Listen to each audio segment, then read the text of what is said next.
तीन चीजों को हमारे संविधान ने नहीं स्वीकारा, क्योंकि हम लोकतंत्र में हैं, परिवारवाद नहीं होना चाहिए, पंथ निरपेक्ष राष्ट्र है इसलिए तुष्टीकरण नहीं होना चाहिए, और जन कल्याणकारी राज्य है इसलिए भ्रष्टाचार नहीं होना चाहिए। मुझे कई बार लगता है कि कांग्रेस पार्टी क्यों संविधान का सम्मान नहीं करती है, मगर जब ये तीन शब्द मैंने पढ़े तो मुझे मालूम पड़ा कि अगर वो संविधान की भावनाओं का संविधान करेंगे, सम्मान करेंगे, तो तुष्टीकरण, परिवारवाद और भ्रष्टाचार तीनों को छोड़ना पड़ेगा, इसके बगैर उनका अस्तित्व टिक ही नहीं सकता। परंतु एक व्यक्ति गरीब के घर से जन्म लेकर आता है, चाय बेचने वाला बेटा जिसकी सास पुश्तों में न आगे कोई राजनीति में है ना कोई पीछे है, एक गरीब है, मान्यवर, और तुष्टीकरण को नहीं मानता है,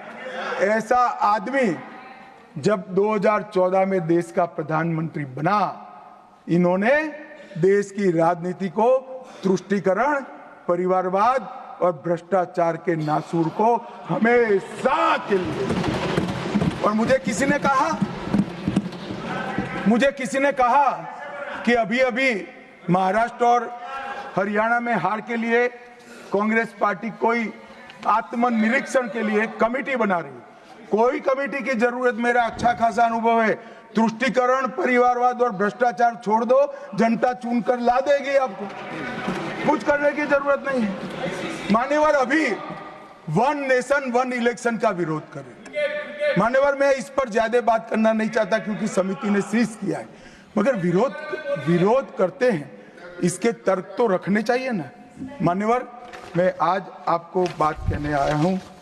अभी मैंने कुछ समय में मोहब्बत की दुकान के बहुत नारे सुने। मोहब्बत की दुकान देश के हर गांव में खोलने की महत्वाकांक्षा वाले लोग भी बहुत भाषण उनके मैंने सुने हैं। मेरा उनको कहना है, मोहब्बत दुकान से बेचने की चीज नहीं है भैया, मोहब्बत प्रचार की चीज नहीं है, मोहब्बत दिल में बसाने का जज्बा है, और मोहब्बत दूसरों को महसूस कराने का लम्हा है। अगर इतना समझ जाएंगे तो और कोई तकलीफ नहीं पड़ेगी।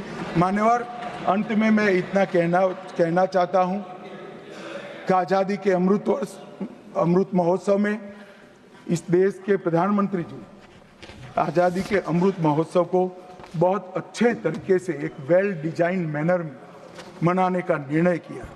पूरे लाखों कार्यक्रम हुए, इसका मीन निकालते, इसका हार निकालते तो आता है, तीन उद्देश्य सामने आते हैं।